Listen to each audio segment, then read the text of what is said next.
એક પોપટ હતો, પોપટ ચોતકણીઓ પોપટ, કાયમ બાજુવાળી પોપટી ચોદી આવે.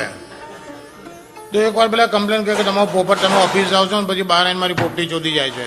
એટલે 3-4 વાર એવી કમ્પ્લેન કરી. હવે પેલો પોપટનો માલિક કે લોક પોપટને કે જો મને પેલો બાજુવાળો કમ્પ્લેન આવી કરે છે, અત્યાર સુધી માનતો નતો પણ 3-4 કમ્પ્લેન આવી એટલે મને હવે ડાઉટ પડે છે કે ના સાહેબ તો જોતું બનાવ તમને, હું કંઈ એવું નથી કરતો, હું તો બહાર જ નહીં નીકળતો.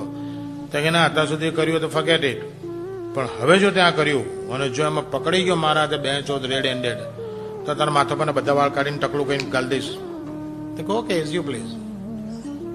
કારણ કે પેલા કીધું હું ઓફિસ જઉં છું એમ કહીને પેલો ઓફિસ ગયો, પાછલું બાણું ખુલ્લું રાખેલું, અમે પાછો અંદર આવી ગયો. પોપટને તો કે બોસ તો ગયા, લાવો ચોદીએ.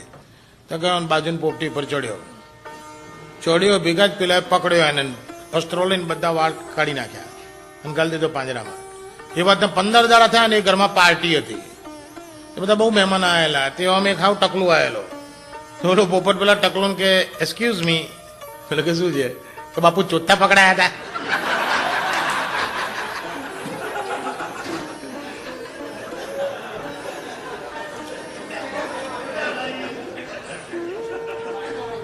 લંડનમાં એક ટોકીઝ છે, ત્યાં ફક્ત તાલિયાઓથી પિક્ચર જોવા જવાય, ફક્ત તાલિયાઓ, કોઈ વાળ વાળાથી બે નહીં.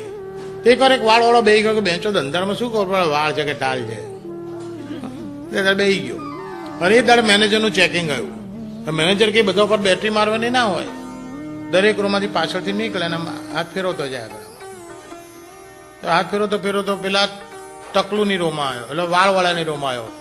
વાળ વાળા તો બેંચો દવે મર્યા. તેણે બચવા માટે એક આઈડિયા કર્યો. તેણે છે ને ટ્રાઉઝર કાઢી નાખ્યું, પેન કાઢી નાખ્યું, ગાંઠ કુલા ઊંચા કરીને માથું નીચે નાખીને બેસી ગયો. પેલા મેનેજર એને કુલા હાથ ફેરવીને કે વાહ બાપુ તમે તો ટોલકામાં પાંથી પાડો છો.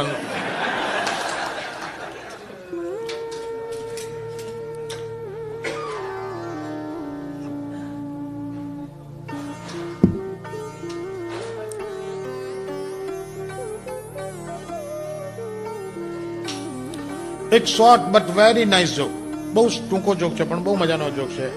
I need attention. એક સદાજીએ બેકરી બનાવી, બેકરી એટલે બ્રેડ ને બિસ્કીટ ને નાન કટાઈ ને ખારી ને બધું બનાવે. અને બેકરીનું ઉદઘાટન કર્યું 10-11 વાગે અને પછી સેલ માટે કાઉન્ટર ઉપર ઉભા હતા. બપોરે 2:30 વાગે બેન આયા. એક બેન આવીને કે સરદારજી પાઉં હે, સરદારજી પાઉં હે. सदा तो क्या लंड पे खड़ा हूं, बहन चो